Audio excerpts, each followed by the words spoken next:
I have been loved అంటే English లో active voice passive. సరే పోనీ ఎంతమంది పోనీ సరే ఎంతమంది అలాంటి ఎలా లవ్ చేసిన వాళ్ళు ఎంతమంది టికెట్లు ఉంటాయి శ్రీనివాస్ గారి లైఫ్ లవ్ చేయబడ్డాను కానీ నేను ఎవరికి లవ్ చేయలేదు. అదే ఎంతమంది చేశారు పోనీ అప్పుడు ఏమైంది లవ్ చేసినప్పుడు మీరు కూడా యాక్సెప్ట్ చేస్తారు కదా ఒకరిని కాకపోయినా ఇద్దరిని కాకపోయినా. అరే ఒక్క నిమిషం అదిగో మాధురి గారు మీ జీవితంలో మీకు స్టోరీ ఉంటది కదా. ఖచ్చితంగా అందరి స్టోరీలు ఉంటాయి. నన్నే ఎందుకు ప్రశ్నిస్తున్నారు? జనరల్ గా ఇప్పుడు చెప్పండి మీరు పక్కన ఏం చెప్తారు? ఆయన ఏదో ఇరికించాలని చూస్తున్నారు. కాసేపు చెవులు మూసుకోమన్నా. నువ్వు ఎవరినైనా లవ్ చేసావా? ఇంకా అలా మాధురి ఇలా చూసి నువ్వు ఎవరినైనా లవ్ చేసావా అని అడిగితే ఇంకా ఆయన చెప్పగలరా? అంత ధైర్యం ఉందా మీ దగ్గర?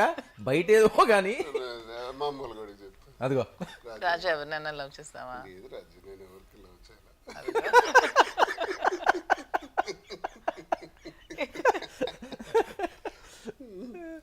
ఏంటి ఆ రోజుల్లో వాస్తవాలు చెప్పండి. ఇప్పుడు డిఫరెంట్గా వెళ్దాం. ఎప్పుడు రెగ్యులర్గా ఉండి ఈ బాధలు కష్టాలు బాధలు అయిపోయినాయి, హ్యాపీగా ఉంటున్నారు, కొత్త జీవితం అనుకుంటున్నారు. సో దాని నుంచి వద్దాం, అక్కడి నుంచి ఆ హ్యాపీ మూమెంట్స్ నుంచి వద్దాం. ఇంక ఇవన్నీ వద్దు. నేను ఆ పేర్లు చెప్తే వాళ్ళందరూ ముసలైపోయి పెద్దవాళ్ళు. సరే పేర్లు మనం చెప్పొద్దు. ఎలా ఉంది ఆ టైం? ఇంకేం చెప్పాలి అంతకంటే? అది ఫస్ట్ టైం చెప్పించారు. ఫస్ట్ టైం ఆయన నోటెడ్ చెప్పించారు. ఎందుకంటే అది చూసారా ఫస్ట్ టైం చెప్పించారు. ఇప్పుడు వచ్చి ఎవరి దగ్గర ఆయన నోరు చెప్పలేదు. అది మా పరిచయం అది. రాజుకు తప్ప ఎవరికి లవ్. సరే నేను ఇప్పుడు అడుగుతున్నాను, మీరు లవ్ చేసిన అమ్మాయి పేరేంటి చెప్పండి.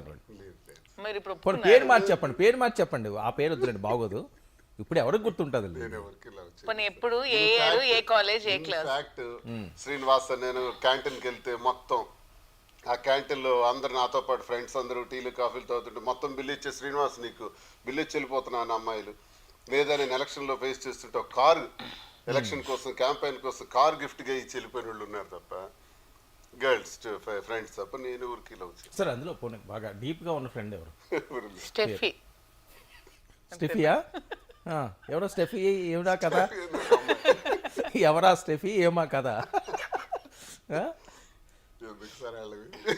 అయ్యో చెప్పండి, ఏముందండి, జస్ట్ ఫన్నీ అంతే. ఎవరినో మనం ఇబ్బంది పెట్టాలని కాదు కదా.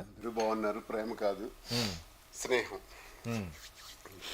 స్నేహం నుంచి ప్రేమ కూడా. ఎన్నికల్లో నువ్వు ఎలా అయినా గెలవాలని ఒక కార్ తెచ్చి నాకు క్యాంపెయిన్ కోసం పెట్టేసి వెళ్ళిపోయారు. అలా క్యాంపెయిన్ అయిపోయిన తర్వాత ఆ కార్ ఆమె. ఇది తర్వాత నేను చెప్పేది, నాకు కాలేజ్ కావాలి. కాలేజ్ దగ్గర కాలేజ్ ఎలక్షన్ క్యాంపెయిన్లోనా ఏంటి 100 మంది మిమ్మల్ని లవ్ చేసేవారా? 100 మంది లవ్ చేస్తే ఒక్కరిని కూడా యాక్సెప్ట్ చేయరండి? చేయలేదు. అంటే మీ నమ్మకానికి జోహార్లు. నిజంగా అందుకే నేను ప్రౌడ్ గా ఫీల్ అవుతాను. 100 మంది ఇతను వెంట పడితే అతను నా వెంట పడ్డారు. అలా చెప్పారా?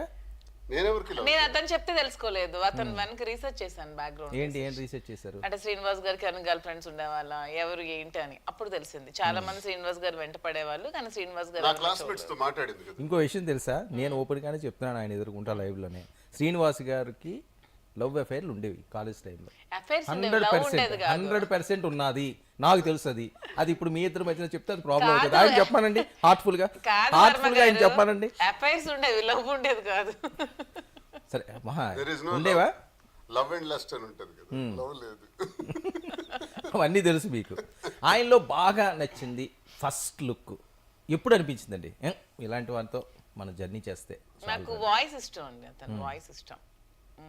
ఎప్పుడు విన్నారు? మొదటి వాయిస్ విన్న సందర్భం ఉందా? నేను ఒక ఉమెన్స్ డే సెలబ్రేట్ చేస్తాను ఒకసారి టెక్కల్లో. అప్పుడు ఇతను ఇన్వైట్ చేద్దామని మేము ఇంకొంతమంది నా టీం మెంబర్స్ అందరం కలిసి ఒక 20 మెంబర్స్ వరకు లేడీస్ అందరం కలిసి శ్రీనివాస్ గారి ఇంటికి ఇన్వైట్ చేయడానికి వెళ్ళాం. అప్పుడే అతను నేను ఫస్ట్ చూడటం.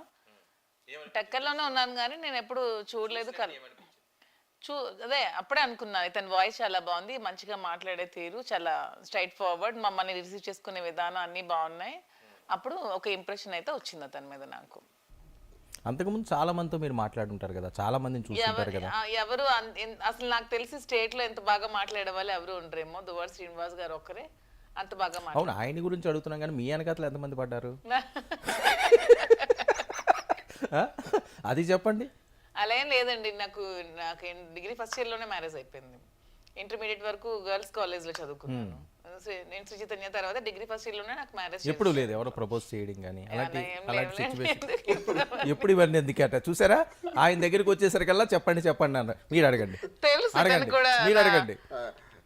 నాకు తెలుసు, నా అమ్మాయి కాలేజ్ బాగుంటది, అందంగా ఉంటారు, నీ కళలు ఉన్నాయి, ఎవరైనా ప్రపోజ్ చేస్తారు. ఎవరు అలా వదలరు అందరూ వెంట పడుతున్నారని అదే మా పని మీద ఫాదర్ నాకు ఉంటారు. వేగంగా మ్యారేజ్ చేసేస్తారు. ఇంకేం ఉంటాయి. సరే అప్పట్లో ఏదైనా ఏంటి డిగ్రీలో ఒక అబ్బాయి నన్ను లవ్ చేసేవాడు, అది సార్ కూడా తెలుసు అంతే. ఏం అంతకు చేసేవాడు లవ్ అంటే వెనకాల పడుతుండే వాడు లెటర్స్ ఇవ్వడం letters ఆ టైంలో ఎలా ఉండేది